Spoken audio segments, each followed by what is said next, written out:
Hello दोस्तों, Dalip Hindi shorthand classes में आपका हार्दिक स्वागत है। दोस्तों, आज की डिक्टेशन दैनिक जागरण की संपादकीय डिक्टेशन है। डिक्टेशन की गति 120 शब्द प्रति मिनट होगी। डिक्टेशन स्टार्ट करते हैं 5 सेकंड बाद।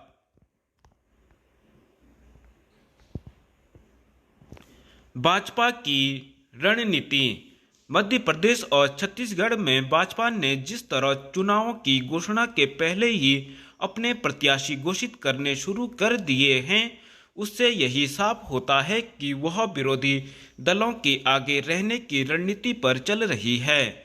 यह समय बताएगा कि यह रणनीति कितनी कारगर सिद्ध होगी, लेकिन इसकी अनदेखी नहीं की जा सकती कि इसके पहले जहां भी चुनाव हुए वहां नामांकन तिथि करीब हाथ जाने पर ही भाजपा प्रत्याशियों का नाम तय हो पाता है। चूंकि भाजपा मध्य प्रदेश में अपनी सत्ता बचाए रखने के लिए प्रतिबद्ध है, इसलिए वहां उसने 3 केंद्रीय मंत्रियों और 4 सांसदों को भी चुनाव मैदान में उतार दिया है। भाजपा नेतृत्व की ओर से छत्तीसगढ़ के बारे में भी ऐसे संकेत दिए जा रहे हैं कि यहां भी सांसदों को विधानसभा चुनाव लड़ने के लिए कहा जा सकता है।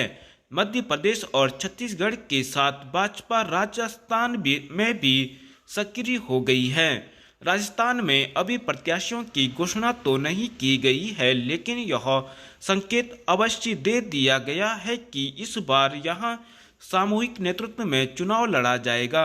यह संकेत देकर भाजपा ने पूर्व मुख्यमंत्री वसुंधरा राजे की दावेदारी को भी कायम रखा और पार्टी में उनके प्रतिद्वंदियों को भी यह संदेश दे दिया कि वे भी मुख्यमंत्री पद के दावेदार हो सकते हैं।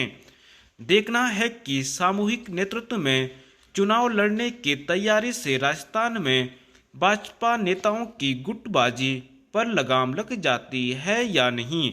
मध्य प्रदेश और छत्तीसगढ़ के बारे में भी अभी यह स्पष्ट नहीं कि इन राज्यों में भाजपा की ओर से मुख्यमंत्री का चेहरा कौन होगा। आश्चर्य नहीं कि इन दोनों राज्यों में भी सामूहिक नेतृत्व में चुनाव लड़ा जाए। इस रणनीति के अपने नफा नुकसान हैं। कभी मुख्यमंत्री का चेहरा घोषित करने से चुनाव जीतने में आसानी होती है, तो कभी इसके नुकसान भी होते हैं, और खासकर तब जब विरोधी दल की ओर से मुख्यमंत्री के दावेदार की घोषणा कर दी जाती है। मध्य प्रदेश में भाजपा प्रत्याशियों का नाम घोषित होने से यह भी स्पष्ट हो रहा है कि उन नेताओं को किनारे किया जाएगा जिनकी छवि अच्छी नहीं। मध्य प्रदेश, छत्तीसगढ़ और राजस्थान को लेकर भाजपा यह भी सुनिश्चित करती दिख रही है कि एक परिवार से एक ही व्यक्ति को चुनाव मैदान में उतारा जाए। चूंकि भाजपा परिवारवाद को लोकतंत्र की एक बड़ी बुराई के रूप में रेखांकित करती चली आ रही है, इसलिए यह आवश्यक है कि वह एक परिवार से एक ही व्यक्ति को प्रत्याशी बनाए। इससे ही वह परिवारवाद को लेकर विरोधी दलों को कटघरे में खड़ा कर सकेगी। जो भी हो, भाजपा ने समय से पहले प्रत्याशियों के नाम तय करके विपक्षी गठबंधन INDIA की परेशानी बढ़ा दी है।